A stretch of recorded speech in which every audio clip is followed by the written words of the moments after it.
వీడియోలో చెప్పే నేను ఉపేంద్ర గారు, ప్రజ్ఞ జస్వాల్ గారు, మాధురి గారి డ్యాన్స్ పర్ఫార్మెన్స్, సింగింగ్ ఇవన్నీ మీకు ప్రోమోలో చూసే ఉంటారు. నేను మళ్ళీ ఏం చెప్తున్నానంటే ఉపేంద్ర గారు వచ్చేసరికి అవినాష్ని హౌస్లో నుంచి బయటికి తీసుకురావడానికి, మళ్ళీ చెప్తున్నాను, హౌస్లో నుంచి బయటికి తీసుకురావడానికి అవినాష్ గారిని అయితే ఉపేంద్ర గారు అయితే వచ్చారు. ముందు నాగార్జున గారిని కలిసి హౌస్లోకి అయితే ఎంటర్ అవుతారు ఉపేంద్ర గారు.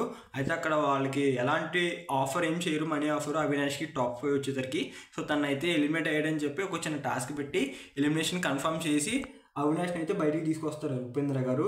ఇది 100% కన్ఫర్మ్ అప్డేట్. ఇది మీరు ఈవినింగ్ చూస్తారు. టాప్ 5 వచ్చేసరికి ఈయన వచ్చి లోపలికి వెళ్ళి తీసుకుని వస్తాడు. అయితే ఆయన కొంచెం టెన్షన్గానే ఉంటుంది, ఎందుకంటే 5 టెన్షన్ ఉంటుంది కదా, ఎవరు విన్నారు ఏంటనే. అలా కొంచెం కూల్ చేయడానికి డైలాగులు చెప్పాను. అందులో ఉపేంద్ర గారు అంటే మనకు బాగా కనెక్ట్ అయిపోతారు కదా యూత్. సో అలా ఉపేంద్ర గారు అయితే హౌస్లో నుంచి అవినాష్ని అయితే బయటికి తీసుకొస్తారు. తర్వాత స్టేజ్ మీద అవినాష్ కొంచెంసేపు మాట్లాడతాడు. నీ ప్రకారంగా టాప్ అంటే ఎవరు విన్ అవుతారని అడుగుతారు. హౌస్ మేట్స్ అందరినీ కూడా అడుగుతారు. సో ఇది థ్యాంక్ యూ ఫర్ వాచింగ్.